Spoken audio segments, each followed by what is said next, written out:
Contrato sem vínculo empregatício. É possível ter? Existe? Quais os riscos? Fica com a gente que eu vou te contar um pouquinho.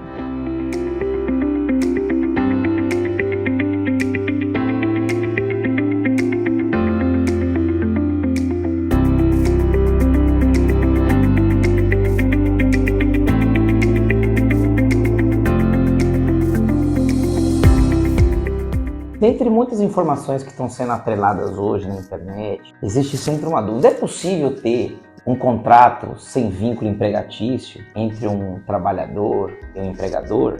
É certo? É errado?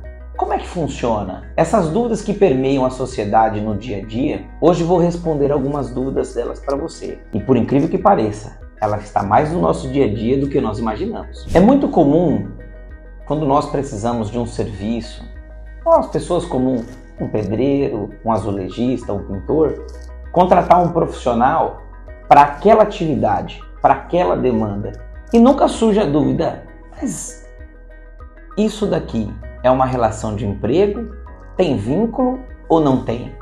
Com essa explicação mais simplória que a gente vai explicar aqui hoje, vai facilitar vocês entenderem no dia a dia o que seria um trabalho com vínculo empregatício e o que seria um trabalho com vínculo esporádico ou prestação de serviços, ok? No exemplo que trouxemos aqui anteriormente, é muito comum que nessas contratações entre um prestador de serviço, um pintor, um pedreiro, um carpinteiro, um serralheiro, entre outras infinidades de atividades, nós fazemos aquele contrato chamado verbal, onde você demanda aquela atividade que será necessária ser executada e o prestador ali, ele fornece o valor e qual que é o tempo estimado que vai estar ali para executar o trabalho.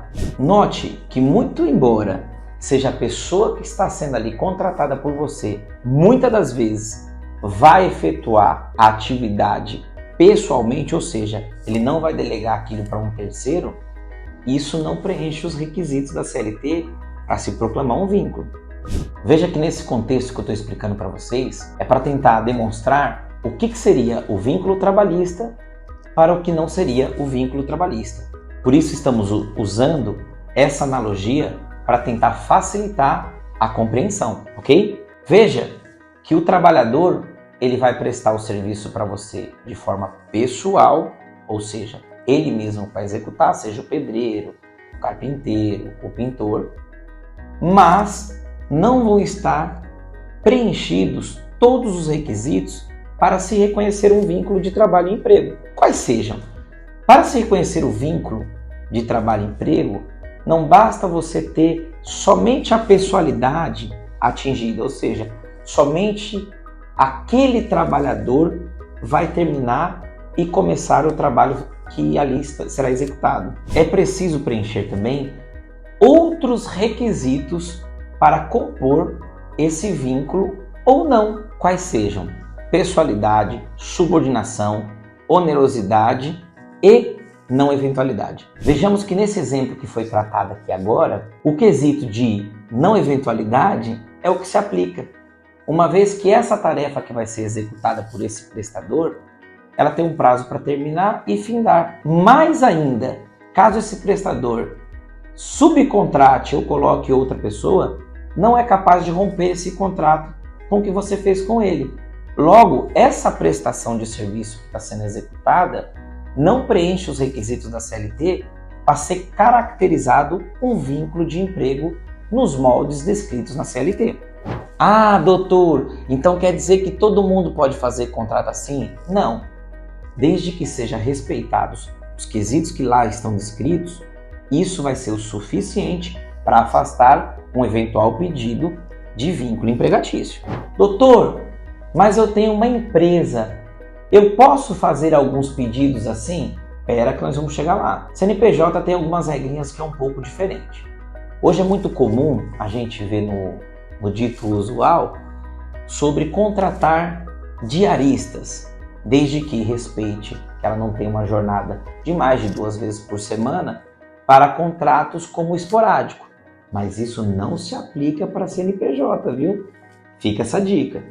Mas superado essas contratações, existe algum outro tipo de serviço que o empresário pode contratar sem que seja CLT, sem que seja nesses casos, pois ainda continua gerando dúvida. Note que alguns freelancers, alguns prestadores autônomos vão se encaixar nessa necessidade, desde que tenha um contrato bem redigido para essa prestação de serviço sazonal. Note que é muito comum entre os CNPJs contratarem outros CNPJs para trazerem também pessoas autônomas ou prestadores de serviços especializados para uma determinada tarefa.